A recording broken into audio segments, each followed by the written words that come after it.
Hi வணக்கம். நான் உங்கள் திருப்பூர் இலக்கியாங்க. இந்த குட்டி வந்து பார்த்திங்கன்னா ஒரு ஃபீமேல் பப்பி. இது ஆக்சுவலாக வரும்போது லைட்டாக தான் நடுங்கிட்டு இருந்துச்சு. நான் சீடியோ என்னமோ அப்படின்ட்டு ஹாஸ்பிட்டல் ஃபஸ்ட்டு நான் எப்போ எடுத்தாலும் ஹாஸ்பிட்டல் எடுத்துகிட்டு போய் செக் பண்ணிட்டு தாங்க நம்ம விருச்சம் இல்லம் கொண்டு வருவேன். அந்த மாதிரி பார்க்கும்போது இந்த குழந்தைக்கு சீடி இல்லை. இது நல்லா சாப்பிடுது, பால் குடிக்குது, பிஸ்கட் சாப்பிடுது, எல்லாமே நல்லா சாப்பிடுதுங்க.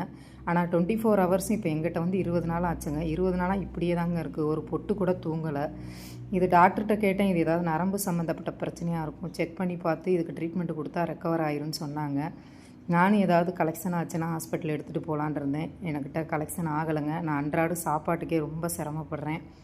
எல்லாருமே வந்து நீ தனியாக இடம் பார்த்து வை, நான் உனக்கு சப்போர்ட் பண்ணுறேன், எல்லோரும் நான் ஹெல்ப் பண்ணுறேன்னு சொன்னவங்க யாருமே வந்து எனக்கு மந்த்லி கொடுக்குற 1000-500 கூட கொடுக்குறது இல்லைங்க. நான் டெய்லி 1000 சாப்பாட்டுக்கு கடன் வாங்கி தான் செலவு பண்ணிகிட்டு இருக்கேன்.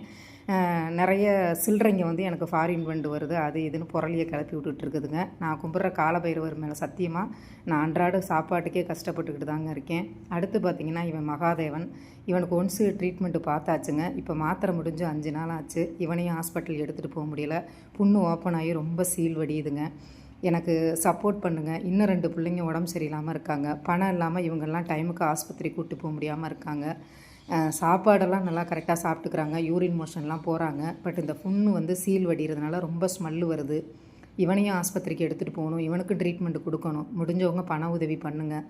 எனக்கு உங்களை தவிர யார்கிட்ட கேட்குறதுன்னு தெரியலை. முடிஞ்சவங்க சப்போர்ட் பண்ணுங்கள். இந்த பிள்ளை வந்து ரொம்ப கஷ்டப்படுதுங்க ரெண்டுமே. இன்னும் 2 பிள்ளைங்க கஷ்டத்தில் தான் இருக்குது. அதை நான் அடுத்த வீடியோவில் போடுறேன். முடிஞ்சவங்க தயவுசெய்து பண உதவி பண்ணுங்கள். தேங்க்யூ.